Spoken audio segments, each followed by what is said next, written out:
옛날 조선시대 한 산골짜기에 뚜레골이라는 마을이 있었습니다. 뚜레골에는 성복이라는 청년과 달래라는 소녀가 살았는데 둘은 어린 시절부터 함께 크고 자란 사이였습니다. 달래야, 동산에 유채꽃이 흐드러지게 폈단다. 보러 가지 않을래? 좋아, 그러자. 그런데 저번처럼 너무 늦게까지 놀다가는 어머니한테 크게 혼나. 걱정 마렴. 해지기 전에는 돌아올 거니까. 둘은 따뜻한 봄날이 되자 유채꽃이 핀 동산을 논일며 햇살을 만끽했습니다.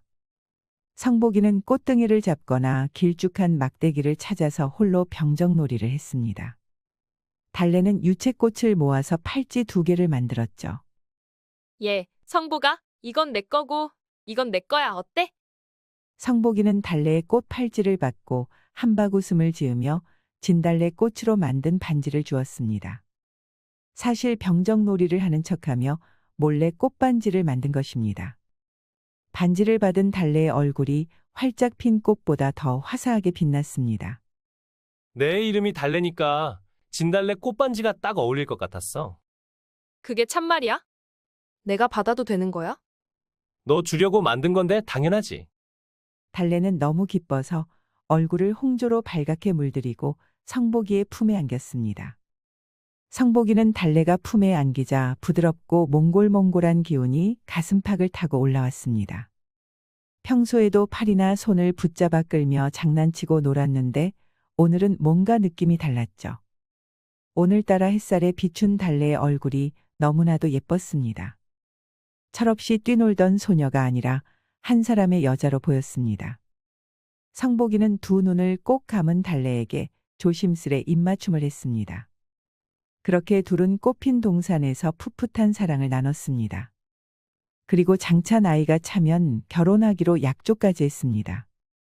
둘은 그 이후에도 항상 함께 다니며 보기 좋은 한 쌍이 되었죠. 달래도 나이를 먹을수록 더욱 아름다워졌습니다. 성복이도 어깨가 떡 벌어진 멋진 사내로 자랐죠. 달래의 꿈은 성복이의 새색시가 되는 것이었습니다. 성복이도 달래를 아내로 맞이하고 싶었습니다. 그러나 사내 아이는 또 다른 원대한 꿈을 꾸기 시작했습니다.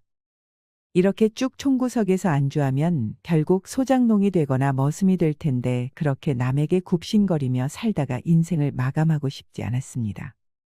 무엇보다도 달래와 결혼하면 살림살이를 책임져야 하는데 자빌로 푼돈을 벌어봐야 미래가 불투명했습니다. 출세하려면 어떻게 해야 할까? 공부머리도 없는데 어쩌지? 성복이는 힘도 세고 몸놀림도 재빠르잖아. 공부는 좀 못할지라도 근면성실하니 장사를 하거나 돈을 모아서 가게를 차리면 되지 않을까? 그것도 좋지만 나는 뭔가 큰일을 하고 싶어. 아무렴 산골 마을이라지만 우리 모두 임금님의 덕을 받고 있잖아. 사내대장부라면 그런 나라를 위해 이 한 몸 바쳐야지. 성복이는 턱을 괴고 곰곰이 생각했습니다. 그러다가 불현듯 좋은 생각이 떠올랐습니다. 바로 아랫동네의 석길이 영감이었습니다.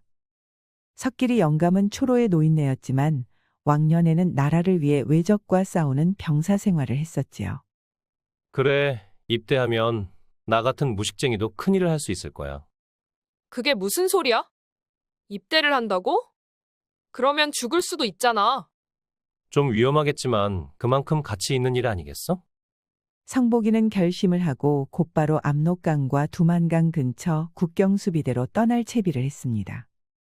여전히 조선은 외적들의 침입이 빈번하니 국경 지역에서 복무하면 그만큼 공을 세울 기회가 많을 테니까요. 하지만 이를 지켜보는 달래의 마음은 복잡하기만 했습니다. 성복이는 겉은 강인해 보일지언정 속은 아직도 여린 소년이었기 때문입니다. 달래의 반대에도 성복이는 막무가내였습니다. 결심하자 곧장 행동에 옮기기로 했죠. 다음 날 아침이 되자 성복이는 정든 고향 뚜레고를 떠나기 위해 집을 나섰습니다. 그런데 달래가 기다리고 있었습니다. 성보가 가는 것을 더는 막지 않을게. 하지만 반드시 꼭 돌아와야 한다고 약속해줘. 당연하지. 공을 세우고 출세해서 달래 너를 아내로 맞이할게.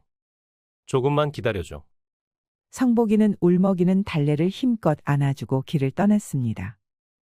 그런 성복이의 뒷모습에 달래의 눈시울은 붉어졌습니다.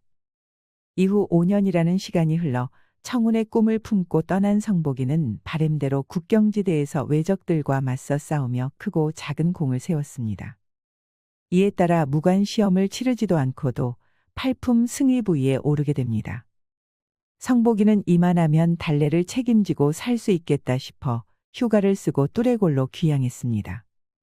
당당한 모습을 마음껏 뽐내며 고향으로 돌아오자 뚜레골 사람들은 난리가 났습니다. 어리숙했던 소년이 당당히 벼슬을 얻고 말까지 타고 돌아왔으니 말입니다.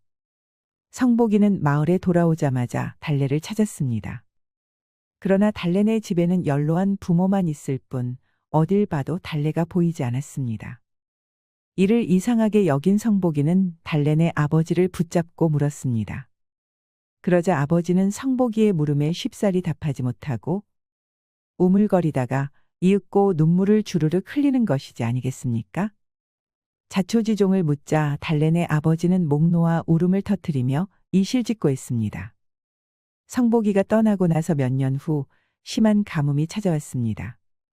달래는 오매불망 성복이만을 바라보며 기다리고 있었는데 그 사이 온 가족이 굶어 죽게 생긴 겁니다. 그런데 한양에서 지방 순찰차 내려온 병조판서 신대감이라는 양반이 달래를 보고 한눈에 반해버린 것이죠. 달래를 첩으로 데려가고 싶은 신대감은 쌀과 돈을 주며 꼬드겼습니다. 당연히 달래네 아버지는 사랑하는 딸을 팔아넘길 수 없다며 단칼에 거절했습니다. 그러나 달래는 사랑하는 가족이 굶어 죽는 것을 볼 수 없었습니다. 달래는 밤중에 짐을 싸들고 신대감을 따라 집을 나섰습니다. 다음 날 달래네 가족은 집 앞에 놓인 쌀가마니와 엽전 뭉치를 발견할 수 있었죠. 달래네 가족은 덩그러니 놓인 쌀가마니 앞에서 달래의 이름을 되뇌일 뿐이었죠. 이 이야기를 들은 성복이는 망치로 머리를 얻어맞은 것 같았습니다. 잠시 자리를 비운 사이 이런 일이 있었다니. 차라리 그때 떠나지 않았다면 달래를 보호할 수 있었을 텐데. 성공의 눈이 먼 바람에 이리 오랫동안 자리를 비워서 그만 사랑하는 여인을 빼앗기고 만 것이죠. 성복이는 자리를 박차고 곧바로 말에 올랐습니다. 지금이라도 당장 한양에 올라가 달래를 데려올 심상이었습니다. 정 안 되면 달래를 몰래 납치할 각오도 세웠습니다. 병조판서가 다 무엇이란 말입니까? 어찌 사랑을 돈으로 사다니요? 성복이는 달래의 고운 미소를 떠올리며 힘껏 말을 달렸습니다. 쉬지 않고 말을 달린 성복이는 한양에 도착하자마자 달래가 있는 집을 찾았습니다. 별로 어렵지는 않았습니다. 병조판서가 데려온 젊은 첩의 소식은 이미 한양에서도 자자했습니다. 꽃과 같이 화려하고 달빛처럼 수려한 달래의 외모는 이미 수많은 사내들의 가슴을 흔들어 놓았습니다. 병조판서 신대감도 그런 달래를 애지중지 아낀다는 말도 있었지요. 이 말을 들으니 성복이는 더욱더 가슴이 뜨겁게 타올랐습니다. 성복이는 마음먹으면 곧바로 실행하는 사내였죠. 성복이는 주막에서 밤이 될 때까지 기다렸습니다. 이윽고 어둠이 짙게 깔리자 검은 흙건으로 얼굴을 가리고 병조판서의 기와집에 숨어 들어갔습니다. 넓은 신대감 댁의 기와집에서 달래가 있는 안방을 찾기란 쉽지 않았습니다. 성복이는 어두운 그늘에서 몸을 숨기고 살금살금 발걸음을 옮기며 경비병들의 감시를 피했습니다. 그런데 어디선가 아름다운 곡조가 들리는 겁니다. 어찌나 간드러지고 서글픈지 이를 듣는 이로 하여금 코끝이 찡하게 만들었습니다. 그리고 퍽이나 친숙한 목소리였습니다. 바로 달래의 목소리였죠. 달래는 꾀꼬리 같은 음성으로 구슬픈 노래를 부르고 있었습니다. 성복이는 노랫소리를 따라 안방을 찾아냈습니다. 그 안에는 한복을 곱게 차려입은 달래가 가야금을 뜯으며 구슬픈 노래를 부르고 있었습니다. 달래야, 나 성복이야. 여기서 당장 나가자. 성복이는 흙건을 벗으며 달래에게 말을 걸었습니다. 갑자기 어둠 속에서 사람이 나타나니 달래는 소스라치게 놀랬지만 그것이 성복이라는 것을 눈치채고 밝게 웃었습니다. 하지만 곧바로 표정을 굳히며 고개를 저었습니다. 저는 그런 사람 모릅니다. 어찌하여 외부인이 병조판서 마님의 안방에 들어와 있는 겁니까? 지금이라도 늦지 않았으니 어서 나가시지요. 그렇지 않으면 경비를 부르겠습니다. 왜 그러니? 혹시 내가 너무 오랫동안 돌아오지 않아서 마음이 상한 거니? 그렇다면 내가 사과할게. 하지만 난 단 한 번도 그 거친 전쟁터에서도 너를 잊은 적이 없단다. 그러니 지금 내 손을 잡고 여기서 나가자. 뚜레골로 돌아가자. 성복이는 애원하면서 달래의 손목을 붙잡았습니다. 그러자 달래는 매섭게 성복이의 손을 쳐냈습니다. 그리고는 차가운 얼굴로 고개를 저었죠. 무슨 말씀을 하시는 겁니까? 지금 당장 여기서 썩 나가시오. 달래의 말에 성복이는 충격을 받았습니다. 당연히 반겨주리라 생각했는데 이렇게 완강하게 거절할 줄이야. 심지어 성복이를 완전히 잊은 듯한 말투였습니다. 이에 성복이는 강제로라도 달래를 데려가려고 했습니다. 그러나 밖에서 경비가 소란을 듣고 달려오기 시작했습니다. 성복이는 눈물을 머금고 황급히 창밖으로 몸을 던졌습니다. 그런데 성복이가 자리를 뜨자마자 달래는 울음을 터뜨렸습니다. 그렇습니다. 달래는 성복이를 잊기는커녕 매일 밤마다 그리워했습니다. 하지만 여기서 성복이와 함께 도망친다면 신대감이 크게 노하여 가족에게 해를 끼치는 것은 물론 성복이도 가만두지 않을 것입니다. 고관대작인 신대감이라면 성복이의 목숨쯤이야 쉽게 앗아갈 수 있을 테니까요. 그래서 달래는 애써 모른 척한 것입니다. 이 사실을 모르는 성복이는 마음의 상처를 입고 어둠 속에 몸을 숨겼습니다. 지금이라도 당장 신대감 집을 빠져나와야 하지만 정신이 수습되지 않아서 쉽사리 발을 못 옮겼습니다. 벽에 몸을 바짝 붙이고 터져나올 것 같은 울음을 간신히 억눌렀습니다. 그때 벽 너머로 웬 수상한 말소리가 들렸습니다. 이는 조선말이 아니었습니다. 바로 청나라의 말이었습니다. 성복이는 오랜 기간 국경에서 외적들과 맞서 싸우며 그들의 문화와 언어를 조금이나마 배울 수 있었습니다. 이는 청나라 말이 분명하다. 그런데 이 말 소리가 어째서 신대감댁 안방에서 나는 걸까? 성복이는 호기심에 슬쩍 창문으로 안을 들여다봤는데 역시나 청나라 출신의 사내 한 명과 나이든 선비가 자리에 앉아 술잔을 기울이고 있었습니다. 그리고 저 선비는 다름 아닌 신대감이었습니다. 둘은 막역한 사이처럼 술잔을 나누며 대화를 이어갔습니다. 그리고 껄껄 웃으며 문서 묶음을 청나라 사람에게 내밀었죠.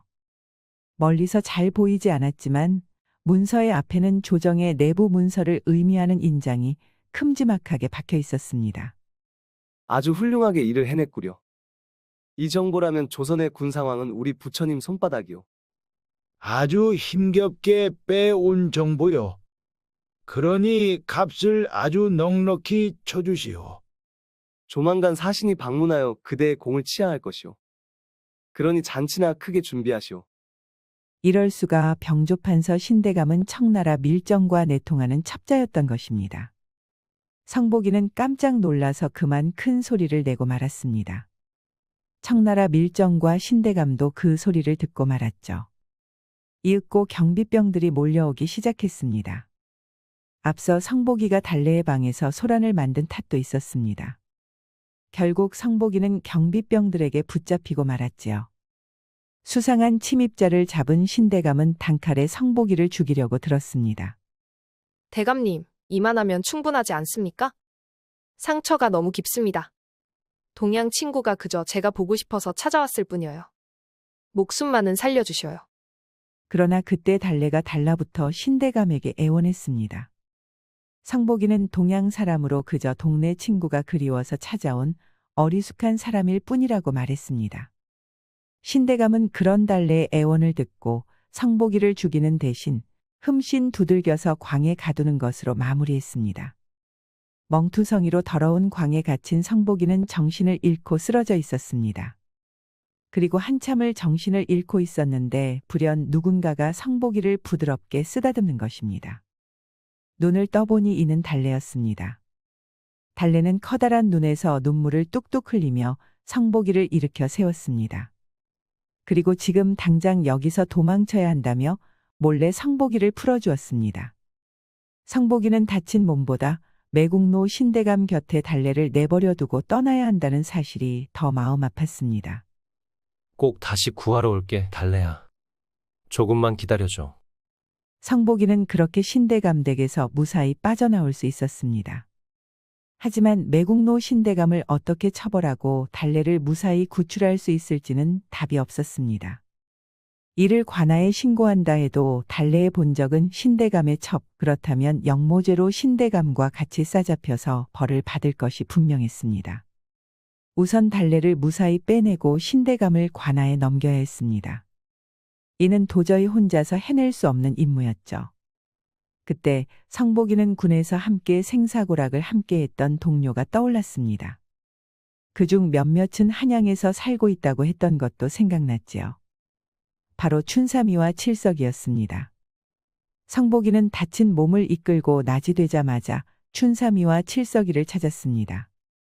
춘삼이는 제대를 하고 가업을 이어 장사를 하고 있었습니다. 칠석이는 군에서 번 돈으로 방탕하게 생활하며 밥이나 축내고 있었죠. 둘은 전우인 성복이를 반갑게 맞이했습니다. 그래, 무슨 일이냐? 어쩌다가 그 꼴이 난 게야? 우리한테 말만 해? 친구 좋다는 게 뭐겠어? 성복이는 그간 있었던 일을 모두 상세히 말했습니다. 그리고 매국노 신대감을 반드시 혼내줘야 한다고 힘줘 말했습니다. 둘은 고민하지도 않고 성복이와 함께하기로 했습니다. 먼저 얼굴이 팔린 성복이는 잠시 응거하고 춘삼이와 칠석이가 신대감에 대한 정보를 모으기로 했지요. 이틀이 지나 다시 모인 셋은 각자가 모은 정보를 이야기했습니다. 칠석이는 신대감이 평소에도 음주가무를 즐기는 아주 방탕한 자로 옛날부터 청나라와 내통하고 있다는 소문이 파다했다고 말했습니다. 춘삼이는 가게에서 장사하며 엿들은 이야기인데 신대감이 조만간 큰 잔치를 벌인다는 것입니다. 잔치에서 사용할 술과 음식을 잔뜩 사들이고 있는 것이죠. 잔치의 이유는 아주 뻔했습니다. 성복이가 달래를 만나기 위해 숨어 들어간 날 밤 청나라 밀정과 대화를 나눴던 내용대로 사신을 맞이하기 위해서입니다. 분명 몰래 방문한 것일 테니 관아의 포졸들이 현장을 급습하면 빼도 박도 못할 터입니다. 그러자 성복이는 아주 기가 막힌 생각을 떠올릴 수 있었습니다. 잔치를 벌일 때 남사당패로 변장을 해 숨어 들어가서 달래를 빼내고 그 틈에 관아에 알려 청나라 밀정과 내통하고 있는 현장을 발각시키자는 겁니다. 셋은 곧바로 계획에 착수했습니다. 그리고 신대감의 잔칫날 셋은 우스꽝스러운 남사당패 복장을 하고 신대감 댁을 들어갔습니다. 얼굴에 검댕을 칠해서 아무도 성복이와 춘삼이 칠석이를 알아보지 못했습니다. 풍악에 올리고 기녀들이 가물을 추자 신대감은 신나는 듯 손뼉을 쳤습니다. 옆에는 청나라 사신이 술잔을 기울이고 있었지요. 그 사이 성복이는 춤을 추는 듯 은근슬쩍 달래에게 접근했습니다. 달래야, 구하러 왔어. 내가 신호하면 저기 초랭이 탈을 쓴 사람하고 여기를 몰래 빠져나가렴. 성복이가 달래에게 속닥거리자 달래는 깜짝 놀라 두 눈을 크게 떴습니다. 그러나 이윽고 곧바로 고개를 끄덕였죠. 잔치가 무르익었고 성복이는 신호를 주기 위해 불을 뿜는 묘기를 부렸습니다. 그러자 달래는 모른 척하며 소피를 보러 간다고 하고 자리에서 일어났습니다. 하지만 문제가 생겼습니다. 청나라 밀정 하나가 성복이에게 냅다 잔에 담긴 술을 뿌려버린 것입니다. 앞에서 어슬렁어슬렁 아주 거슬린다는 명목으로 말입니다. 그 순간 성복이의 검댕칠이 씻겨지며 맨 얼굴이 드러났습니다. 신대감은 얻어맞고 도망친 줄만 알았던 성복이가 돌아온 것을 보고 기절초풍하였습니다. 청나라 밀정들은 술상을 뒤엎으며 성복이를 둘러쌌습니다. 이 겁대가리 상실한 놈이 여기가 어디라고 더러운 발을 들였느냐? 저 놈을 아주 곤죽을 내놓거라. 신대감의 부하와 청나라의 밀정들이 성복이에게 달려들었습니다. 하지만 먼저 번에 성복이는 달래가 걱정되어 가만히 있었을 뿐이었습니다. 숱한 전장을 누비며 외놈들의 목을 베었던 성복이는 호락호락한 상대가 아니었죠. 게다가 이번에는 동료인 칠석이도 있었습니다. 칠석이와 성복이는 달려드는 왈패들을 맨손으로 때려눕히며 상대했습니다. 그 사이 달래는 춘삼이와 함께 신대감의 집을 빠져나갔습니다. 성복이와 칠석이는 아비규환이 된 잔치에서 끊임없이 적과 싸웠습니다. 밀정들은 칼을 뽑아 매섭게 휘둘렀지만 성복이는 날래게 피하며 매서운 발차기를 꽂아 넣었습니다. 무턱대고 달려들던 밀정은 늑골이 부러지면서 바닥에 처박혔습니다. 칠석이와 성복이는 그렇게 적들을 모두 때려눕혔습니다. 주변은 박살이 난 집기와 얻어맞아서 쓰러진 적들 뿐이었습니다. 하지만 신대감이 보이지 않았습니다. 싸움이 벌어진 틈을 타 달아난 것입니다. 칠석이에게 뒤를 맡기고 곧바로 신대감의 뒤를 쫓았습니다. 신대감은 집 뒤편에 있는 야산으로 주랭랑을 쳤습니다. 그 뒤로 성복이가 야수처럼 쫓았습니다. 신대감은 혼비백산을 했습니다만 성복이를 좀처럼 떼어낼 수 없었습니다. 그러다가 한 동굴을 발견하여 그 안으로 숨었습니다. 성복이도 그 뒤를 따랐죠. 동굴 안은 어두컴컴하고 물기가 가득했습니다. 성복이가 조심스럽게 안으로 발을 내딛는데 갑자기 바람을 가르며 화살이 날아왔습니다. 도망친 신대감이 동굴 안에서 숨어 있다가 활을 쏜 것입니다. 불의의 습격으로 어깨에 화살을 맞은 성복이는 피를 흘리며 뒤로 물러났습니다. 이에 신대감은 비열한 웃음을 흘리며 성복이의 숨통을 끊기 위해 다음 화살을 당겼습니다. 그런데 그 신대감은 다음 화살을 쏠 수 없었습니다. 동굴에서 겨울잠을 자다 이제 막 깨어난 곰이 신대감을 덮친 것입니다. 그야말로 천벌이 아닐 수 없었습니다. 신대감은 처량한 비명을 지르며 곰에게 잡아먹히고 말았습니다.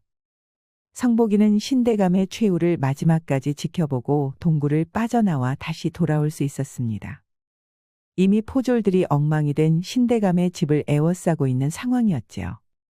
밀정과 내통한 증거를 모두 찾아냈기 때문에 신대감은 목숨을 건졌더라도 죽음보다 더한 고통이 기다리고 있었을 것입니다. 역모를 꾀했던 신대감은 그렇게 파멸하고 말았습니다. 이를 관아에 고하여 용감히 맞서 싸운 성복이 패거리는 큰 상을 받게 되었죠. 이후 육품까지 출세한 성복이는 달래와 당당하게 혼약을 맺고 고향으로 돌아갈 수 있었답니다. 곧 다음 이야기가 재생됩니다. 잠시만 기다려주세요. 옛날 조선시대의 수일이라는 잘생긴 청년이 살고 있었습니다. 부평초처럼 이 마을 저 마을 떠돌아다니며 돈만 주면 무엇이든 하는 품팔이 일꾼이었죠. 항상 성실하게 열심히 일해서 함께 일하는 일꾼들에게 평판이 좋았습니다. 그러나 이런 성실한 일꾼에 가면 뒤에는 비밀이 숨겨져 있었습니다. 사실 수일이의 정체는 도둑이었거든요. 품팔이 일꾼인 척 부잣집 머슴으로 들어가 일하다가 숨겨둔 재산을 찾아내면 잔뜩 훔쳐서 달아나곤 했습니다. 그럼에도 철칙이 하나 있었는데 가난한 사람의 돈은 절대 건드리지 않는 것입니다. 게다가 수일이는 한탕 크게 치면 그 돈을 사람들에게 나눠주거나 베풀었지요. 그렇기 때문에 지금까지 꼬리를 잡히지 않을 수 있었습니다. 관아에서도 이 베일에 쌓인 도둑이 도대체 어떻게 생겼는지 알 수가 없었습니다. 부자놈들은 항상 없는 사람들을 쥐어짜서 배를 불리지. 그놈들이야말로 도둑놈이다 이거야. 그렇지, 그렇지. 김첨지 이 욕심쟁이 노인네가 어떻게 재산을 불렸겠나. 다 여기 선량한 사람들을 착취해서 번 돈일세. 금고가 털려서 망연자실한 김첨지의 얼굴이 눈에 선하구만. 꼴 좋다. 고맙네. 구두쇠 마기 노인네를 혼내주고 이렇게 우리들한테 베풀어서 말일세. 그래, 잔뜩 들게나. 나는 내일이면 또 떠날 걸세. 이번 마을에서도 거나하게 한몫 챙긴 수일이는 사람들에게 재물을 나눠주거나 주막에서 술을 사고 다음날 아침 일찍 길을 나섰습니다. 그리고 도착한 곳은 강을 낀 한적한 시골 마을이었습니다. 수일이가 이 마을에 온 이유는 무엇일까요? 왜냐하면 이곳은 유명한 갑분 만석군 김씨가 사는 마을이기 때문입니다. 만석군 김씨는 악독하기 그지없어서 사람들을 핍박하고 돈을 빼앗는다고 소문이 자자했습니다. 수일이의 다음 목표가 되기에 아주 적합했죠. 수일이는 마을에 도착하자마자 주막에 들려서 사람들을 수소문했습니다. 그런데 앞불사 주막에서 만난 완숙이라는 여인네가 알려주기를 만석군 김씨는 저번 겨울에 얼음 낚시를 하다가 물에 빠져서 유명을 달리했다는 겁니다. 이제는 그 아내가 홀로 집안을 꾸리고 있다는 것이죠. 그런데 그 김씨가 다른 사람은 몰라도 마누라한테는 그렇게 잘했다네? 애처가였나 보구만. 그 효정마님이라는 사람은 어떤 사람이요? 말도 별로 없고 태도가 영쌀쌀 맞은 것이 뻔하지 뭐. 그 남편의 그 아내겠지. 어디 마님 댁에 아는 사람이 있어? 혹시 일손이 필요하지 않으려나? 효정마님 댁에서 일하는 머슴이랑 내가 좀 친하지. 왜, 내가 소개해줄까? 그래주면 고맙지. 그러면 오늘 밤 저기 골목길 건너 있는 감나무 집으로 오셔요. 조금 일에 차질이 생겼지만 순조로웠습니다. 수전노 남편의 아내일 테니 심성이 곱지는 않을 것이 분명했죠. 머슴으로 며칠 일하다가 기회가 생기면 값비싼 예물을 털어버릴 계획입니다. 수일이는 어슬렁거리며 동네를 구경하고 시간을 보냈습니다. 그리고 밤이 되었습니다. 수일이는 완숙이와 약속했던 집으로 향했죠. 감나무 집에는 완숙이가 수일이를 기다리고 있었는데 음식상이 하나 차려져 있었습니다. 이게 다 웬 거야? 남편이 집을 나가서 밤만 되면 영 적적해서 말이지. 저녁이나 같이 들면서 이야기하려고 차렸어요. 마침 저녁 시간이었기에 수일이는 좋다고 술상을 받았습니다. 그러던 중 아주 중요한 정보를 들었는데요. 효정 마님은 아주 값비싼 예물을 가지고 있는데 바로 흑진주로 만든 목걸이와 옷가락지였습니다. 죽은 남편이 효정 마님과 결혼할 때 주었던 예물인데 이를 애지중지 아껴서 집안 어딘가에 숨겨두고 있다는 겁니다. 그러면 혹시 내 일자리는 좀 찔러봤소? 걱정 마시구랴. 안 그래도 지금 제 방을 쌓는 중이라 사람 손이 많이 필요하다고 하더라고. 내일 아침에 가서 대문 두들기면은 효정 마님댁 머슴이 받아줄 거요. 저기 돌담집 지나면 금방이니께. 밥과 술을 잔뜩 먹으며 정보까지 얻어낸 수일이는 기분이 좋아졌습니다. 완숙이가 나긋나긋하게 웃으며 접대를 해주는 것도 퍽 마음에 들었죠. 게다가 집안이라고 옷을 가볍게 입고 있는 터라 팔을 들어 올릴 때마다 하얗고 보드라워 보이는 속살이 슬쩍슬쩍 보이니 아주 보기 좋았지요. 아주 좋소. 나는 이제 가봐야겠구려. 수일이는 딱 좋게 나른해졌겠다. 이제 돌아가려고 하는데 아니 완숙이가 훌렁훌렁 옷을 벗어던지지 뭡니까? 수일이는 당황해서 이게 무엇인가 얼을 탔는데 완숙이가 버럭 짜증을 내더랍니다. 밥 먹고 술도 잔뜩 자셨겠다. 이제 내가 재미 좀 봐야 쓰겄소. 빨랑빨랑 바짓가쇼. 거참 분위기 없이 냅다 바짓가랑이부터 잡아 당기시는구려. 남편이라는 작자가 신혼하고 곧바로 집 나선 지 보름이 다 될 동안 소식은커녕 코빼기도 안 보이는데 내 안달이 나게 생겼소 안 생겼소? 그러면서 냅다 올라타 버리지 뭡니까? 사실 완숙이는 주막에서 수일이를 처음 봤을 때부터 이럴 마음이었던 것이죠. 수일이도 뭐 하룻밤 자고 갈 수 있게 생겼으니 마음껏 흔들었습니다. 밤새도록 정신없이 하다 보니 남편이 완숙이의 욕구에 못 이겨 달아난 것이 아닌가 의심이 들 정도였습니다. 하지만 수일이도 체력 하나는 남 부럽지 않은 남자였기에 완숙이를 만족시켜 줄 수 있었습니다. 다음 날 아침 잔뜩 재미를 본 수일이는 짐을 챙기고 효정 마님댁으로 향했습니다. 효정 마님댁은 대문부터 마을 제일 가는 부자구나 싶게 커다랬죠. 마침 대문으로 가니 집 앞을 쓸고 있던 머슴이 수일이를 알아보고는 안으로 들여보내 주었습니다. 이미 완숙이가 언지를 줘두었는지 곧바로 효정 마님께 인사를 드리러 갔지요. 효정 마님에게 인사를 드리러 안방 앞으로 갔는데 아니 이렇게 아리따운 여인이 있을까 싶었습니다. 수일이는 넋을 놓고 효정 마님을 보다가 후다닥 고개를 숙였습니다. 처음 뵙겠습니다, 마님. 앞으로 잘 부탁드립니다. 잘 부탁하네. 성실하게 일하면 내 딱히 못 살게 굴지 않을 테니 그리 알게나. 수려한 턱선과 별을 담은 듯한 눈동자. 봄날 핀 매화를 연상케 하는 붉은 입술. 과연 죽은 남편이 애지중지할 만한 미인이다 싶었지요. 다만 말은 몇 마디 하지 않고 아주 냉랭한 태도로 수일이의 인사를 받아줬습니다. 역시나 부잣집 마나님은 거만하다 싶었지요. 이후 수일이는 곧바로 일을 시작했습니다. 일은 별로 어렵지 않았고 효정 마님댁 일꾼들도 딱히 귀찮게 하지 않았습니다.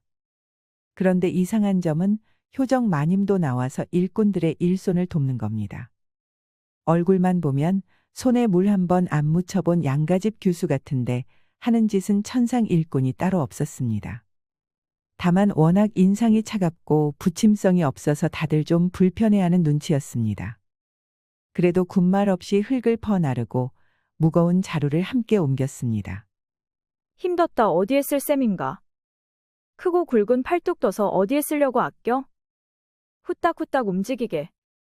알겠습니다요. 거참 겉만 퉁명스럽고 속은 따뜻한 사람일까 싶었지요. 그렇게 열심히 일을 하고 밤이 되었습니다. 수일이는 살금살금 고양이처럼 어두컴컴한 집안을 돌아다니며 예물을 찾아 돌아다녔습니다. 저렇게 예쁜 아내를 맞이했다면 아주 값비싼 예물을 잔뜩 주었을 것입니다. 그런데 아무리 뒤져도 예물은커녕 엽전 한 푼 보이지 않았지요. 뭐 처술에 배부른 법은 없는 법, 수일이는 그만 돌아가서 잠을 청하기로 했습니다. 그런데 갑자기 어디선가 울음소리가 들리는 겁니다. 흐느끼는 듯 숨을 헐떡이는 듯한 소리는 안방 쪽에서 나고 있었죠. 설마 죽은 만석군 김씨가 유령이 되어서 나타난 걸까요? 모골이 송연해진 수일이는 소름이 돋았습니다. 어디 그래, 배떼지 부른 귀신놈 면상짝이나 한번 보자.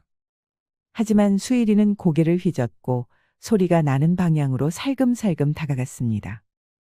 부자 귀신들은 돈을 좋아하니 어쩌면 숨겨진 예물을 찾을 수도 있으니까요. 그런데 다가가면 갈수록 이 울음소리는 여인네의 것을 알 수 있었습니다. 게다가 울음도 아니었죠. 아주 야릇한 음성이었습니다. 그것은 다름 아닌 효정 마님이 내는 소리였습니다. 몰래 장지문에 다가간 수일이는 손가락으로 구멍을 만들어 안을 엿봤습니다. 숨죽이고 안을 엿보는데 하얀 다리가 활짝 벌려져 있는 거 아닙니까? 덕분에 은밀한 곳까지 훤히 보였습니다. 수일이는 침을 꼴딱꼴딱 삼키며 그 광경을 지켜봤습니다.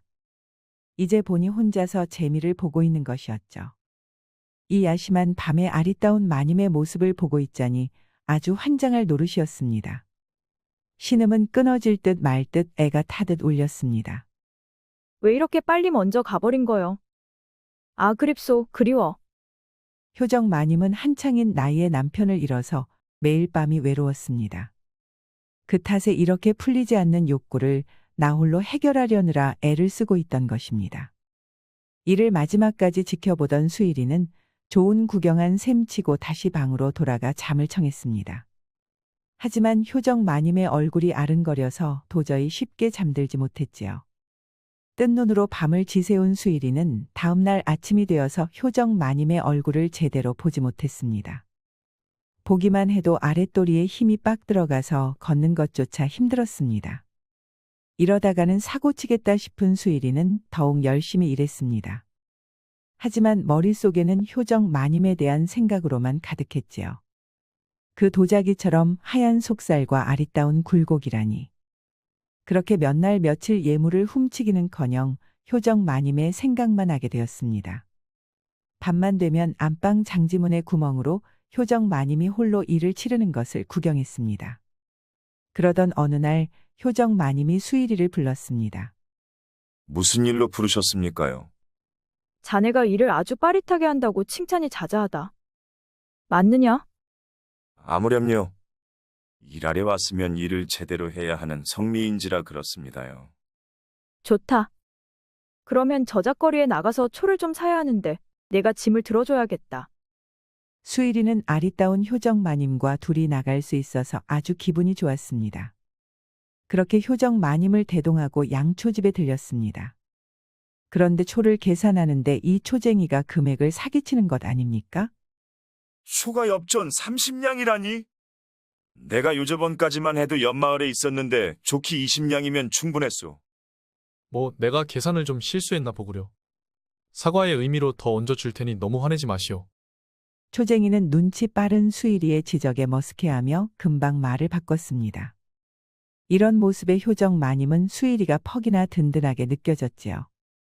이후에도 수일이는 효정 마님의 외출에 종종 호출되며 서서히 사이가 돈독해졌습니다. 그렇게 수일이는 도둑질은 까맣게 잊고 효정 마님과의 일상을 즐겼습니다. 그런데 하루는 효정 마님이 안방으로 수일이를 부르는 것입니다. 수일이는 일과도 끝났겠다 주막으로 가서 거하게 한 잔 걸칠 계획이었는데 모두 내팽겨치고 효정 마님의 안방을 찾아갔습니다. 그러자 효정 마님이 단정하게 차려입고 앉아있는 거 아닙니까? 이게 다 뭔 일인고 하니 이제 계약 기간도 끝이 나겠다. 아쉬운 마음에 작은 송별회를 하자고 부른 겁니다. 수일이는 안 그래도 효정 마님에게 마음이 있었는데 거부할 이유가 없었지요.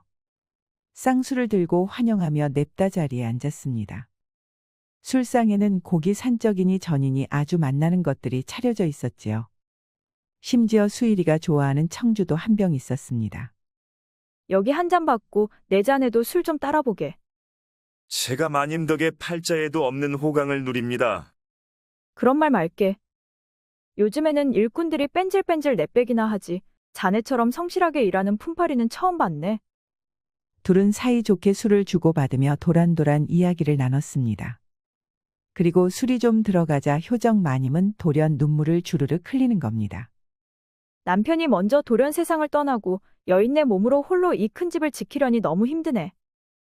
그래도 남편분이 재산을 잔뜩 남겨서 괜찮지 않겠습니까? 재산은 무슨. 남편은 죽으면서 감당하기 힘들 정도로 큰 빚을 남겼지. 덕택에 매달 원금과 이자를 갚느라 아주 허리가 휘겠네. 심지어 예물도 예전역에 팔아치웠지 뭔가. 그렇습니다. 사실 효정 마님은 재산이 몇 푼 남아있지 않은 상황이었죠. 남편이 생전 골패를 워낙 좋아해서 이미 재산을 탕진하고 막대한 빚과 큼지막한 집만 남겨두고 떠난 겁니다. 하지만 몸종들에게 품삯은 줘야 하지, 빚은 갚아야 하지, 아주 허리가 휘게 생겼습니다.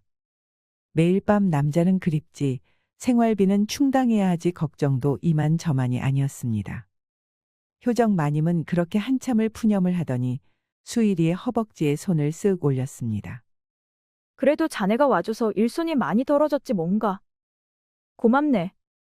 그런 자상한 말에 수일이는 와락 효정 마님을 껴안았습니다. 이미 도둑질은 물 건너 갔겠다. 효정 마님을 연모하는 마음에 솔직해지기로 한 것이죠. 효정 마님도 사내다운 수일이의 포옹에 심장이 콩닥콩닥거렸습니다. 단단한 수일이의 품이 너무나도 따뜻했지요.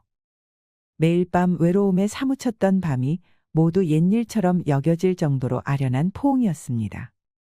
효정 마님은 그런 수일이에게 눈을 감고 입맞춤했습니다. 달콤한 입맞춤이 끝나자 둘은 곧바로 옷저고리를 풀어헤쳤습니다. 둘은 그렇게 뜨거운 밤을 보내게 되었죠. 다음 날 아침이 되자 효정 마님은 수일이의 단단한 그것에 아주 푹 빠지고 말았습니다. 수일이도 마음속 깊이 연모하던 효정 마님과 맺어지자 아주 날아갈 것 같은 기분이었죠. 속궁합이 어찌나 잘 맞았는지 간밤을 생각하는 것만으로도 황홀했습니다. 그렇게 둘은 밤만 되면 몰래 방에서 마음껏 사랑을 나눴습니다. 하지만 수일이와 효정 마님의 사이가 돈독해지자 이를 시기하는 사람이 하나 있었으니 다름 아니라 오래전부터 효정 마님에게 연심을 품어온 머슴 치삼이었습니다. 치삼이는 갑자기 나타난 수일이가 효정 마님과 그렇고 그런 사이가 되자 질투로 머리가 돌아버릴 지경이었습니다. 얼굴 좀 잘생기고 일 좀 잘한다고 감히 마님과 매일 밤 몸을 섞다니 도저히 용서가 되지 않았지요. 질투심에 눈이 먼 치삼이는 수일이의 뒤를 캤습니다. 갑자기 다른 마을에 있다가 여기로 옮긴 이유가 분명 있을 테니까요. 그러고 보니 수일이는 한 마을에 한 달 이상 머무르지 않고 계속해서 옮긴 행적이 드러난 것입니다. 그리고 수일이가 있던 마을에는 큰 도난 사건이 항상 있었죠. 그래서 하루는 옆 마을 술주정뱅이 최 씨에게 막걸리를 좀 사서 먹이니 깜짝 놀랄 진실을 알게 되었습니다. 수일이가 바로 부잣집만 연달아서 터는 도둑놈이라는 사실입니다. 이를 알게 된 치삼이는 아주 쾌재를 불렀습니다. 그리고 곧바로 이 증거를 효정 마님에게 꼰질렀습니다. 수일이가 도둑이라는 것을 알게 된 효정 마님은 크나큰 배신감을 느꼈습니다. 그리고 지금까지 속삭였던 사랑의 말을 모두 의심하게 되었죠. 효정 마님은 그런 수일이를 불러놓고 죄를 따로 묻지는 않을 테니 당장 여기서 나가라고 명했습니다. 수일이는 드디어 올 것이 왔구나 하고 예의 바르게 큰절을 했습니다. 지금까지 감사했습니다. 마님의 따뜻한 마음으로 괘씸해서 앞으로는 성실하게 살겠습니다. 수일이는 곧바로 짐을 싸들고 떠났습니다. 어쩔 수 없었습니다. 아무리 돈 많은 사람의 재산을 털어서 힘없고 가난한 사람들에게 나눠주었다지만 그것은 도둑질. 결코 용서받을 수 없는 일이었지요. 수일이가 떠난 효정 마님은 가슴에 큰 구멍이 난 것처럼 허전했습니다. 치삼이는 그런 효정 마님에게 사탕발림하며 수작을 걸었습니다. 그러나 효정 마님은 다시 옛날처럼 냉랭하고 무관심하게 행동했습니다. 이에 치삼이는 억지로라도 효정 마님을 품어야겠다고 결심했습니다. 자신의 굵고 묵직한 물건 맛을 보면 분명 효정 마님이 넘어올 것이라고 아주 못된 생각을 하게 된 것이죠. 그리고 야심한 밤 치삼이는 효정 마님의 안방에 들이닥쳤습니다. 이게 무슨 짓이냐? 여기가 어디라고 감히 기어들어와? 수일이 놈이랑은 그렇고 그런 짓은 다 해놓고서 이제 와 내빼는 겁니까? 저도 한번 맛이나 살짝 보여주시오. 효정 마님은 완강하게 거부했지만 억센 치삼이의 손을 뿌리칠 수는 없었습니다. 그런데 그때 갑자기 수일이가 후다닥 방으로 뛰어들어오더니 치삼이를 뻥 걷어차 버리는 것입니다. 치삼이가 자기를 질투한 것은 이미 알고 있었고 쫓겨나면 효정 마님에게 못된 짓을 할 것이라 이미 예상했던 것이죠. 수일이는 뒤로 벌러덩 낮아빠진 치삼이를 흠씬 두들겨 패주었습니다. 그리고 다음 날이 되어서 아녀자를 그것도 마님을 겁탈하려고 한 치삼이를 관아에 넘겨버렸답니다. 효정 마님은 그런 수일이를 보니 다시 심장이 빠르게 뛰었습니다. 하지만 여전히 도둑질을 용서할 수는 없었습니다. 그래도 여전히 나를 속인 너를 용서할 수가 없다. 도와준 것은 고맙지만 다시 볼 일은 없을 게다. 마님의 뜻이 그러하다면 알겠습니다. 하지만 혹여 마음이 바뀐다면 바깥 발레터에 붉은 천을 묶어주십시오. 그럴 일 없다. 썩 여기서 꺼지거라. 효정 마님은 그런 수일이에게 마음이 흔들릴까봐 더욱 매정하게 굴었습니다. 수일이는 아무 말 없이 다시 떠났습니다. 그리고 원금과 이자를 갚을 날이 되었습니다. 이번 달도 힘들었지만 충분히 돈을 모아서 어느 정도 갚을 수 있게 되었지요. 그러고 돈을 빌린 김현감 댁을 찾아갔는데 아니 이게 무슨 일입니까? 김현감은 갚을 빚이 없다는 겁니다. 빚은 무슨 빚이요? 이미 이자를 두둑히 쳐서 돈을 갚았지 않소? 그게 무슨 소리입니까? 누가 그 돈을 건넸다는 거요? 뭐더라 그 잘생긴 청년이었는데. 수일이라는 머슴이었소. 그렇습니다. 사실 수일이는 지금까지 모은 돈을 몽땅 끌어다가 효정 마님의 빚을 대신 갚았던 것이죠. 게다가 알고 보니 수일이는 지금까지 못된 부자들의 돈을 훔쳐서 가난한 사람들에게 베풀고 다니는 의적이었던 사실도 알게 되었지요. 효정 마님은 수일이가 하려는 말을 들어주지 않고 무작정 내쫓았던 것을 반성했습니다. 그리고 빨랫줄에 붉은 천을 달아서 마음을 표현했지요. 사실 수일이는 마을을 떠나지 않고 효정 마님 댁의 주변을 서성이며 다시 불러주기를 기다리고 있었답니다. 그렇게 오해를 푼 효정 마님과 수일이는 다시 만나 재회의 포옹을 나눴습니다. 그리고 다시는 도둑질을 하지 않기로 약속하며 이제부터는 성실하게 함께 집안을 꾸려나가기로 백년가약을 맺었지요. 옛말에 재를 털어야 숯불이 빛난다라는 말이 있습니다.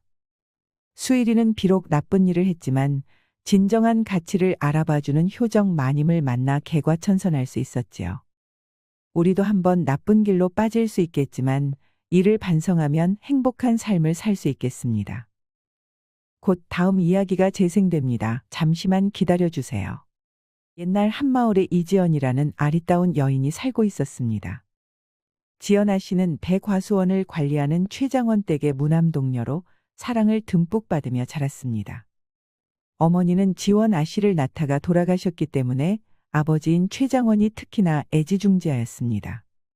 지연아 씨는 낮에는 비단을 짜거나 바느질을 했고 간혹 그림을 그리며 시간을 보냈습니다. 하지만 오늘은 봄 날씨가 너무 아름다워서 스게치마를 입고 외출을 했지요.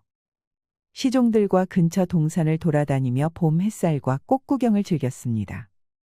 그러다가 해 진력집으로 돌아가려는데 수풀 속에 한 청년이 쓰러져 있는 것을 발견했습니다. 여종들은 거지일 것이 분명하니 무시하라고 말렸지만 지연아 씨는 궁금증을 참지 못하고 청년을 살펴봤지요. 이거 보게. 상처를 잔뜩 입고 정신을 잃었지 않은가? 어찌 공경에 처한 사람을 무정하게 버리고 가란 말이냐?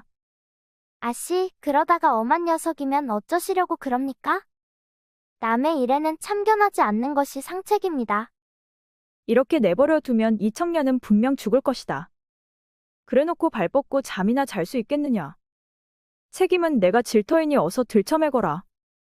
여종 둘은 궁시렁거리면서도 아씨의 성화에 못 이겨 상처 입은 청년을 부축했습니다.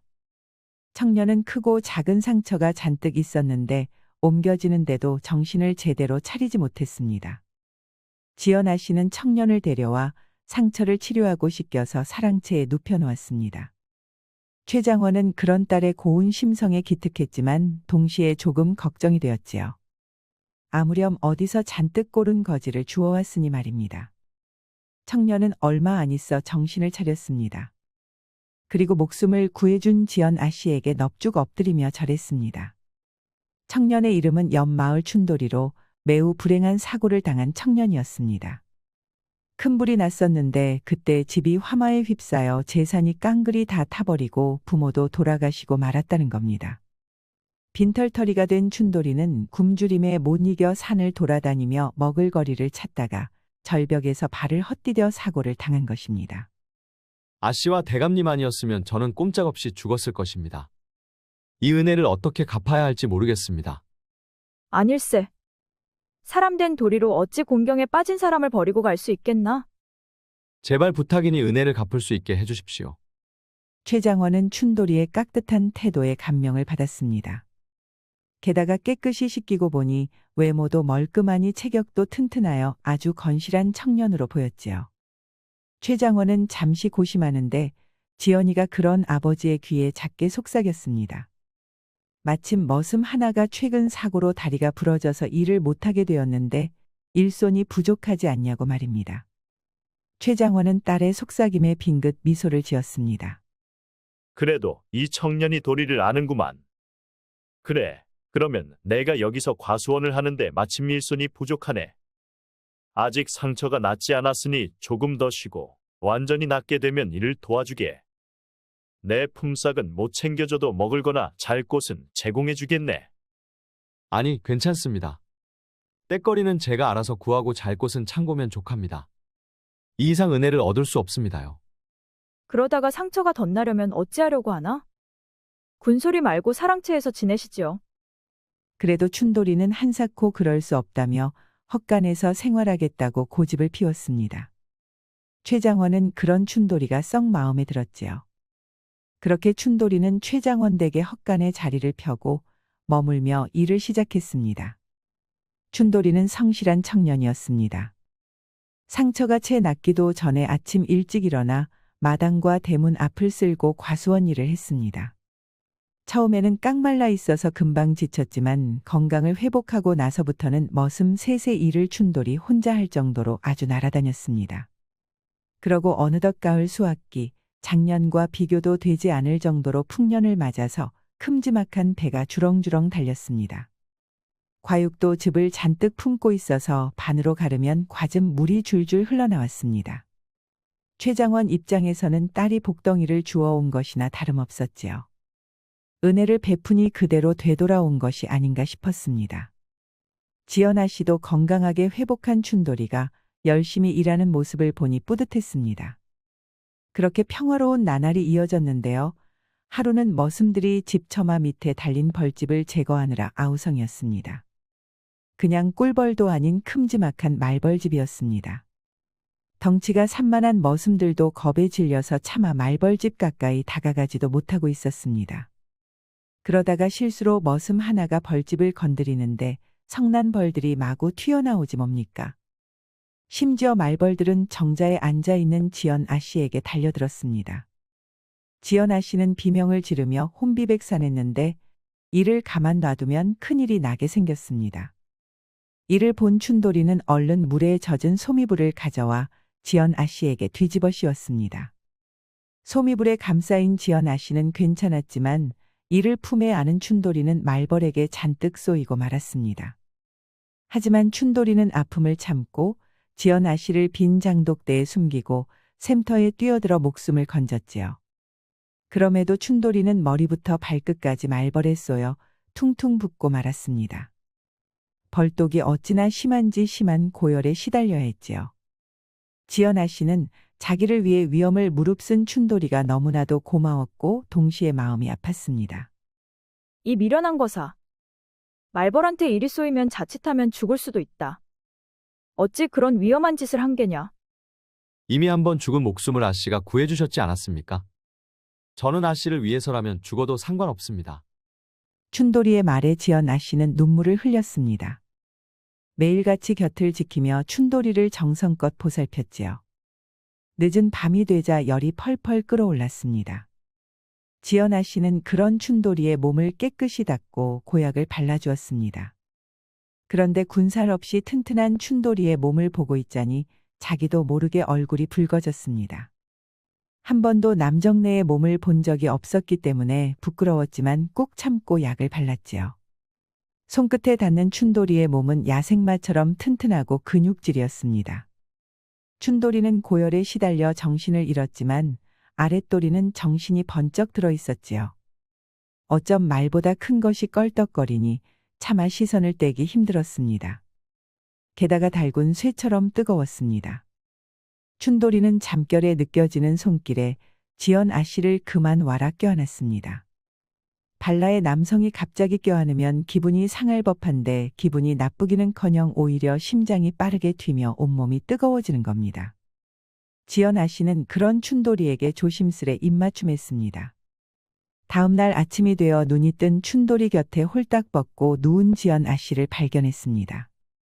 열은 내리고 부어오른 상처가 다 내려가 있었는데 이를 보고 큰일이 났다고 직감했습니다. 춘돌이는 허겁지겁 옷을 입고 방을 뛰쳐나왔습니다. 지연 아씨는 간밤에 있었던 꿈만 같은 일이 부끄러웠지만 춘돌이를 마음속 깊이 사랑해버리고 말았습니다. 아무렴 목숨을 바쳐 목숨을 구해준 데다가 그 크고 굵은 것을 맛을 봐버리니 몸과 정신이 춘돌이를 원하게 되어버렸죠. 춘돌이도 정신을 잃고 있었으나 무슨 일이 있었는지 어렴풋이 알고는 있었습니다. 게다가 이렇게 어여쁘고 상냥한 여인네가 자기에게 살갑게 대하니 거절만 할 수도 없는 노릇이었습니다. 춘돌이와 지연 아씨는 몰래 사람들의 눈 뒤에서 만남을 이어갔습니다. 사람이 없는 과수원을 논일며 사랑을 속삭였습니다.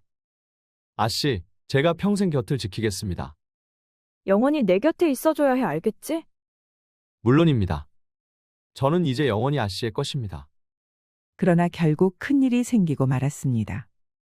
지연 아씨가 돌연 입덧이 생기고 배가 서서히 불러오기 시작하는 겁니다. 이를 발견한 최장원은 그야말로 기절초풍할 노릇이었습니다. 감히 누가 금지옥엽으로 키운 딸의 손을 댔단 말입니까? 이에 춘돌이는 최장원 앞에 납작 엎드렸습니다. 그리고 눈물을 흘리며 죽여달라고 빌었지요. 최장원은 화가 머리끝까지 나서 흠씬 두들겨 패고 다른 사람에게 춘돌이를 팔아버렸지요. 단칼에 목을 베어버리고 싶었지만 임신한 딸이 울고불고 매달려서 차마 그러지는 못했지요. 최장원은 낙심했으나 먼저 딸이 뵌 아이를 어떻게든 지워야 했습니다. 그래서 한약을 지어 아이를 떨어뜨리려고 했지요. 하지만 지연 아씨는 입을 꾹 다물고 약을 거부했습니다. 사랑하는 춘돌이의 아이를 절대 뗄 수 없다고 고집을 부렸지요. 이 아이는 제가 홀로 키워낼 것입니다. 아무리 아버님이라 할지라도 제 아이를 건드리면 가만두지 않을 겁니다. 어찌 그런 미련한 말을 하느냐. 천한 것에 아이를 어찌 내가 키우겠다고 고집을 피우냐 말이냐. 천것이라고 하지 마십시오. 제 지아비는 춘돌이뿐입니다. 지연아 씨는 울음을 터뜨리며 떼를 썼습니다. 결국 아이는 태어났고 심지어 사내아이였습니다. 이를 지켜보는 최장원은 아주 환장할 노릇이었습니다. 게다가 올해에는 며칠째 비가 오지 않고 끔찍한 가뭄이어서 가게를 보느라 정신이 없었습니다. 심한 가뭄으로 큰 병충이 돌아 정성껏 돌본 배나무들이 하나 둘 시들기 시작했습니다. 결국 올해 배농사는 완전히 망하고 말았습니다. 가게는 서서히 기울고 최장원도 병에 들어 시름시름 앓았습니다. 지연아 씨는 젖먹이를 돌보며 노쇠한 아버지까지 병간호해야 했습니다. 하지만 추운 겨울날 최장원은 기어코 숨을 거두고 말았지요. 엎친 데 덮친 격으로 집안은 완전히 망해버려서 몸종들도 모두 떠나버리고 말았습니다. 지연아 씨도 돌이 이제 막 지난 아이를 둘러엎고 거리에 내앉고 말았죠. 거지가 되어버린 지연이는 이 마을 저 마을을 떠돌며 떼거리를 찾았습니다. 며칠째 제대로 끼니를 먹지 못해 갓난아이를 먹일 젖도 나오지 않았지요. 완전히 넋이 나간 지연이는 힘없이 거리에 주저앉아 있었습니다. 그런데 앉아있는 담장 너머로 갓 지은 고소한 밥 냄새가 나는 겁니다. 벌써 일주일을 굶었던 터라 지연이는 홀린 듯 밥 냄새에 이끌려 담장 너머 집으로 들어갔습니다. 부엌으로 가보니 아궁이에 올려진 솥이 하나 보였습니다. 지연이는 무거운 솥뚜껑을 열고는 아직 채 익지 않은 뜨거운 밥을 마구 퍼먹었습니다. 아니, 이게 뭐야? 지금 뭐 하는 짓거리요? 그런데 그 사이 집주인 할머니가 개걸스럽게 솥밥을 퍼먹는 지연이를 발견했습니다. 더러운 행색이었지만 등에 맨 아이를 보니 할머니는 도둑인 줄 알고 들고 나온 몽둥이를 내려놓았습니다. 아이고, 아이도 있는 처자가 익지도 않은 맨밥을 퍼먹으면 어째? 솥뚜껑 닫고 잠시 기다려보게. 집주인 할머니는 그런 지연이의 처지를 딱하게 여기어 안방에 들였습니다. 그리고 재빨리 주막으로 뛰어가서 뜨끈한 국밥을 한 그릇 가져왔지요. 지연이는 눈물을 흘리며 정신없이 국밥을 먹었습니다. 천천히 들게. 애구고 피골이 상접한 거 좀 보게. 어쩌다가 이 꼴이 되었는감. 경복이라고 이름을 밝힌 할머니는 그런 지연이가 딱한 듯 눈물을 글썽였습니다. 지연이가 허겁지겁 국밥을 드는 동안 힘없이 늘어진 아이를 돌봐주었지요. 눈이 똘망똘망한 것이 고놈 거 참 잘생겼다. 남편이 분명 미남이었나 보이. 경복 할매의 말에 지연이는 왈칵 울음이 터지고 말았습니다. 춘돌이의 생각에 가슴이 미어지는 것 같았지요. 경복 할매는 그런 지연이의 등을 다정하게 쓸어내리며 위로했습니다. 분명 사연이 있어서 여기까지 온 거겠지. 여기서 좀 쉬면서 차근차근 이야기해 봄세. 아이를 길거리에서 재울 수 없으니 말이니. 그렇게 지연이는 경복 할매의 친절로 잠시 집에서 지낼 수 있게 되었습니다. 빠르게 건강을 회복하여 아이에게도 젖을 물릴 수 있게 되었죠. 지연이는 그제야 지금까지 있었던 일을 차근차근 설명할 수 있었습니다. 경복 할매는 딱한 사연에 얼마든지 이곳에서 지내도 좋다고 말했습니다. 남편은 먼저 이승을 떠났고 키우던 딸녀는 시집을 가서는 다시는 찾아오지도 않으니 많이 적적하다면서 말입니다. 지연이는 감사의 절을 올리고 경복 할매를 마치 어머니처럼 여기며 지냈습니다. 저도 할머니를 돕고 싶습니다. 비록 일을 배운 적은 없지만 알려주만 주신다면 곧잘 따라할 자신 있습니다. 아이, 됐어. 아들내미나 잘 돌보고 있게나. 자빌은 할미가 할 테니 말이요. 은혜를 받았으면 갚으라는 아버님의 가르침을 어길 수 없습니다. 꼭 돕게 해주세요. 경복 할매는 지연이의 부탁에 어쩔 수 없이 같이 산에 올라 나무를 캤습니다. 할매는 나물이나 도라지 같은 것들을 캐서 장터에 나가 파는 일을 했지요. 지연이도 할매를 따라 일을 도왔습니다. 그렇게 지연이는 춘돌이의 아들 똘보기를 키우며 할매와 더부살이를 했습니다. 건강을 회복한 지연이는 금방 다시 예전처럼 밝은 미소를 보일 수 있게 되었습니다. 하루하루가 고되고 힘들었지만 친절한 경복할매와 개구쟁이처럼 웃음을 터뜨리는 똘보기를 보니 힘이 솟아올랐죠. 그렇게 어느새 한 해가 훌쩍 넘어갔습니다. 그러면서 서서히 마을 사람들도 경복할매 집에 얹혀 사는 아리따운 애엄마 지연이에 대해 알게 되었죠. 지연이는 지금은 비록 빈털터리이지만 지체 높은 가문의 딸이다 보니 행동거지가 곱고 품이 넘쳤기에 비록 아들이 있는 어머니임에도 남정네들의 가슴을 흔들어 놓았습니다. 장터에 나가면 지연이를 보러 온 남자들이 경복할매의 나무를 남김없이 사갔습니다. 하지만 그 탓에 더러운 파리도 꼬이게 되었지요. 특히 문식이라는 깡패 양아치가 지연이를 희롱하며 넘보기 일쑤였습니다. 허이구야. 이런 아가씨가 장터에 나와서 고생을 하고 있어? 나한테 오면 남편 생각 안 나게 아주 잘해줄게. 이거 놓으셔요. 아이 앞에서 무엇하는 짓이에요? 아이고, 앙탈도 아주 앙칼지게 하는구만.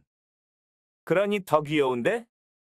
특히 문식이는 오늘 주막에서 술을 몇 잔 걸쳤는지 거나하게 취해서 더욱 말썽을 부렸습니다. 사람들도 그런 문식이의 행동을 보며 낄낄거리고 웃을 뿐이었죠. 경복할매는 그런 모습에 어찌할 바를 몰라 발만 동동 굴렀습니다. 문식이는 더욱 신이 나서 지연이의 손목을 잡아채어 끌어냈습니다. 지연이는 안간힘을 쓰며 문식이의 손을 뿌리치려고 했지만 가녀린 여인네가 무슨 힘이 있겠습니까? 문식이는 오늘 아주 작정을 했는지 더욱 단단하게 움켜쥐는 겁니다. 아주 밤에 죽어날 각오하는 게 좋을 거야. 그러니 쓸데없이 힘 빼지 말고 따라와. 그런데 그 순간 갑자기 문식이가 누군가의 발길질에 얻어맞아 철퍼덕 쓰러지는 것 아닙니까? 바닥에 낮아빠진 문식이는 욕짓거기를 뱉으며 벌떡 일어났습니다. 그러자 걷어찬 사내가 다시 문식이를 번쩍 들어 바닥에 내팽개쳤습니다. 문식이는 눈을 횟가닥 뒤집고 기절해버렸습니다. 사내는 멋들어진 비단 도포에 호박과 만호로 장식한 각근을 달고 있었습니다. 누가 봐도 아주 높은 사람 같았지요. 사내는 그러고 바닥에 쓰러진 지연이를 부축했습니다. 지연이는 깜짝 놀라 사내의 손을 내쳤지요. 지연아 씨. 접니다 춘돌이. 사내는 다름 아닌 춘돌이었습니다. 춘돌이라는 말에 지연이는 두 눈을 동그랗게 뜨고 자세히 바라봤지요. 맞습니다. 꿈에서도 그리워했던 하나뿐인 지압이 춘돌이인 것입니다. 지연이는 눈물범벅이 되어 춘돌이의 품에 안겼습니다. 춘돌이는 그런 지연이의 등을 쓸어내리며 부서져라 껴안았지요. 너무 늦었지요? 아씨를 찾느라 조선 팔도를 다 찾았습니다. 아니, 춘돌이 정말 당신입니까? 미안합니다 아씨. 춘돌이는 지연이를 데리고 머무는 주막으로 향했습니다. 그리고 자초지종을 차분하게 설명했습니다. 지연이의 아버지에게 쫓겨난 춘돌이는 마을을 방문한 한 상인에게 몸종으로 팔려갔습니다. 상인은 못된 사람은 아니었으나 매우 냉랭하고 무뚝뚝한 남자였습니다. 그렇게 상인을 따라 길을 나섰는데 하루는 산길에서 산적대와 마주친 것입니다. 산적에게 붙잡혀 꼼짝없이 죽을 위기에 처했는데 돌연 춘돌이가 나서서 산적들을 유인했고 그 사이 상인은 탈출해서 목숨을 건질 수 있었습니다. 그렇게 춘돌이는 산적 소굴로 끌려가 죽을 위기에 처했는데 상인은 그 사이 포졸들을 이끌고 춘돌이를 구출한 것입니다. 상인은 살면서 춘돌이처럼 용감하고 의리 있는 머슴은 본 적이 없다며 꼭 구해주고 싶었다고 말했습니다. 그때부터 상인은 춘돌이를 마치 아들처럼 아끼며 글을 읽고 셈을 하는 법뿐만 아니라 물건을 거래하는 기술도 알려주었습니다. 춘돌이는 그런 상인의 가르침을 배워가며 함께 장사를 시작했습니다. 그런데 춘돌이가 생각보다 장사에 큰 소질이 있는 것입니다. 큼지막한 거래를 몇 건이나 해내면서 이제 춘돌이는 나홀로 상인으로 우뚝 서게 된 것이지요. 그 이후로도 장사로 돈을 잔뜩 벌어서 이 일대에는 알아주는 거상이 되었습니다. 춘돌이는 이제 지연 아씨에 어울리는 남자가 되었다고 생각했습니다. 그래서 꽃가마와 예물을 잔뜩 들고 지연 아씨의 집으로 돌아갔는데 지연 아씨는 없고 폐허만 남아있는 겁니다. 춘돌이는 그제야 안 좋은 일이 벌어졌다는 것을 알게 되었지요. 그래서 사방팔방 돌아다니며 지연 아씨를 찾는데 도무지 알아낼 수 없는 겁니다. 이윽고 망연자실하여 포기의 이 마을에서 머무르고 있는데 장터에서 지연이를 발견할 수 있었던 거죠. 지금까지 홀몸으로 아이를 데리고 잘 키워줘서 너무나도 고마워요. 나를 찾아주었으면 되었습니다. 지금까지 있었던 일을 잠자코 듣고 있던 지연이는 다시 한번 춘돌이의 품에 안겼습니다. 그리고는 하염없이 눈물을 흘렸지요. 둘은 그렇게 다시 재회하여 곧바로 혼인을 맺고 결혼하였습니다. 춘돌이는 그간 지연이를 데리고 보살펴준 경복 할매도 데리고 갔지요. 그리고는 어머니처럼 극진하게 모셨습니다. 아이도 건강하고 멋지게 무럭무럭 자라났지요. 그렇게 화목한 가정을 이루며 오래오래 행복하게 살았답니다. 우리 이야기가 여러분들에게 조금이나마 재미를 선사할 수 있기를 바랍니다. 다른 재미있는 영상도 많으니 즐겁게 봐주세요. 그럼 여러분 모두 행복하고 즐거운 시간 되세요.